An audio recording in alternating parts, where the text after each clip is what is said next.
Okay, this unassuming display is my current sprouting project. As you will see, it's humble and simple. Here you see me removing a napkin, and inside you can see some almost ready, quite mature sprouts. On the other side, I'm going to take off my cover of darkness.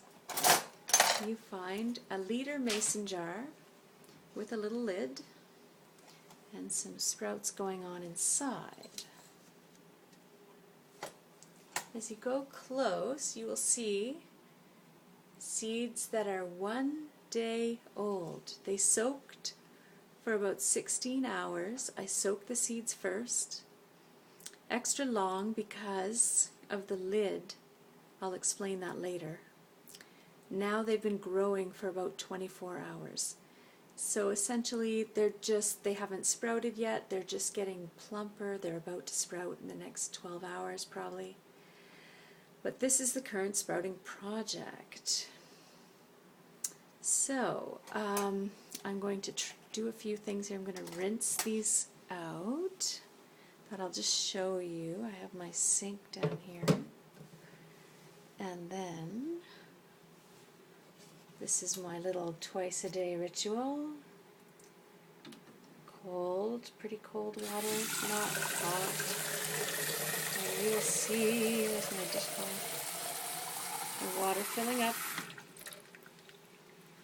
Now let's have a look. And you'll see the seeds are still, they're tiny. They're not growing yet. And all they need today is a rinse. So I'm just carefully going to rinse them. There's a more interesting picture. Because they're soaked bigger, they now will not go through the lid. You only have to soak them for 12 hours, 8 to 12 hours, but if you have a finer mesh, then draining is easier when they're very small. So that's why I soak them a little longer in this house, because until I get a different lid, that's what happens. That's what I need. Now you'll see the seeds. All you do, I'm going to shake it. I'm just going to I don't need them all in a clump. Right now they're sticky, so you can kind of loosely spread them around the jar. And then all you have to do, there's my artful picturing again. There. All I have to do is put it back.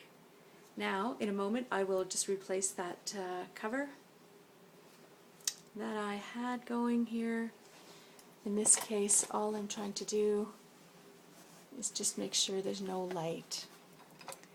And you could do the same thing, even putting them in a little cupboard if you had it, but I like mine right here above the sink, where it's easy to see them, it's easy to remember to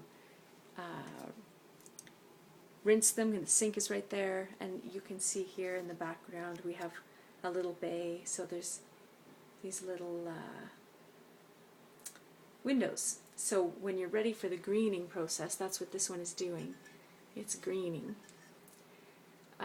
But until it's big enough, which I can't demonstrate today, somewhere between here and here, I transfer this babies into the bigger jar and let them grow a little more, and then I remove the cover. So sometimes I cover this jar as well until they're big enough, but now these ones are ready to just fill with chlorophyll, and we have been eating them already. There's about 1/3 of the jar already gone. I usually use about 2 tablespoons of seeds, 1 tablespoon, 2 tablespoons of seeds, because we eat a lot of sprouts here. You may want to start with somewhere, about 1 tablespoon and just see how much that gives you, and then depending on how many sprouts you guys like to eat, then you can move up to the 2 tablespoons. 2 tablespoons will fill this jar about 2/3 full of sprouts by the time they get from the babies to the big. And then what I generally do also is, as we eat these, I start a fresh jar about every 4 days. And that seems to be about the right amount for our family to have fresh ones kind of available, pretty much most of the time. So that's it. We'll just tuck these babies in, and I'm going to go about making dinner now, and that is my sprout video for you, and I hope you enjoy it. Thanks. Bye.